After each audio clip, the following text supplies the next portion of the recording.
and welcome back to Cup of Cheer. I'm here again with my trusty co-host Lola, who will probably be popping in and out while you're here with me.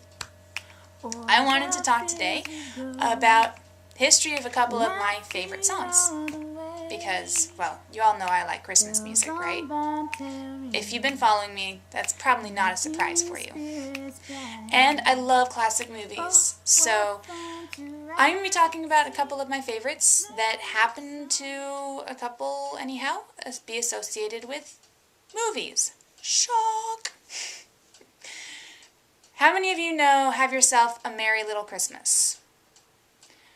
I would sing a few bars for you, but it's not a good range for me. But it's a very beautiful song, and it's one of my favorite songs. And it's been covered by several artists over the years. And when I was in high school, I found a great little movie called Meet Me in St. Louis with Judy Garland. And surprisingly enough, the song was actually written for the movie for Judy Garland to sing. It takes place back in the early 20th century and during the time of a World's Fair that's going to happen in St. Louis. It's actually about the year before the World's Fair is going to St. Louis. And Judy Garland and her siblings are very upset that their beautiful home that they've grown up in is not going to be their home any longer because their father has to get a job out of state. And this whole movie is about their journey of acceptance of this and their finding how love is in a family and how they can still find joy in one another no matter what might happen. And so they go through about a year's worth of time during this movie, and in part of that, it's Christmas. They do Halloween and Easter, and in this one scene, it's Christmas time, and Margaret O'Brien, who plays Judy's younger sister in the movie, is very sad that they're going to be moving. And Judy Garland sits with her and sings this song to her. Have yourself a merry little Christmas, let your heart be light. From now on, our troubles will be out of sight. It also goes on to say, someday soon we all will be together, if the fates allow. Hang a shining star upon the highest bough. Now, what many probably don't know, if you do know about the fact that it's from that movie, you may not know that originally there was another verse, a lesser-known verse, because Judy Garland wouldn't allow it to be sung to poor little Margaret O'Brien.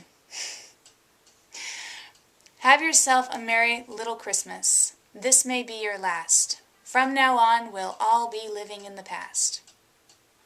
Now, wisely, Judy Garland heard these lyrics and told the writers that there was no way she would sing this to poor little Margaret O'Brien. She didn't want to give Margaret or any other poor little child watching this nightmares. So, thank you to the departed Judy Garland for wisely keeping that out of our Christmas merriment, shall we say. The other song that was kind of interesting to me to learn about, actually just this year, is Silver Bells. It's a song that was written in 1950, well, first produced in 1950, and I've heard it growing up. I mostly associated it with Salvation Army, the Bell Ringers. It's pretty much about that. And it's not to be confused with Jingle Bells. It was a very different song. And the song goes, silver bells, you hear them everywhere. Silver bells, it's filling up the air. It's Christmas time in the city. It was actually kind of a dual history to how it began. because interestingly enough, it was written and was going to be first sung by Bob Hope in his movie The Lemon Drop Kid. It's a beautiful rendition in that movie, by the way. Well, at the same time, somehow, and I have not yet found this in my research as to how this came about, but somehow this was also offered up to Bing Crosby the same year to record on his upcoming Christmas album. So they both recorded the first version of Silver Bells in the same year, Bing Crosby and Bob Hope. One for an album, one for a film. Interestingly enough, they were very good friends, and the only trick was that once the producers had heard the Bing Crosby version, they knew they had to up their game a little bit. So there was a little bit more production value to the movie version than was originally intended. I don't know what they took out or what they added to it, but this is what I have learned in my research of this song. So there you go. It was originated in film and in record the same year by two good friends for totally different things. and I love that song, so I thought that would be an interesting little piece of song history for you. We sing a lot of these songs and take for granted where they came from. Some of us think that, well, I myself, that they could possibly have been from before copyrights ever existed, and almost think of almost everything like carols. But in truth, there are some that have been around for, well, all of my generation and some before that, but they are still considered fairly new and have their own rich history. Some a little fun, but still very fascinating, at least to me, as how they could have been changed. Another interesting one is White Christmas. Everyone knows of it as a beautiful fairy tale song about dreaming of white Christmas, all the snow that's falling and how beautiful it is. And I love that it was actually written in California. Now, it was written by a New Yorker. He was dreaming about the ones he used to know, but he was nowhere near snow country.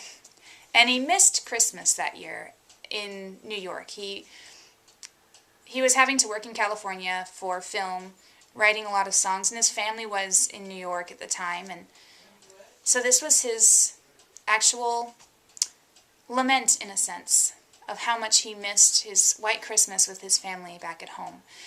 There is, if you have the special DVD that has this specific special feature on it, there are actually more lyrics to the song originally written than we've ever heard before.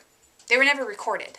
There is a whole verse and a half that was all about California and the palm trees and how sunny it is.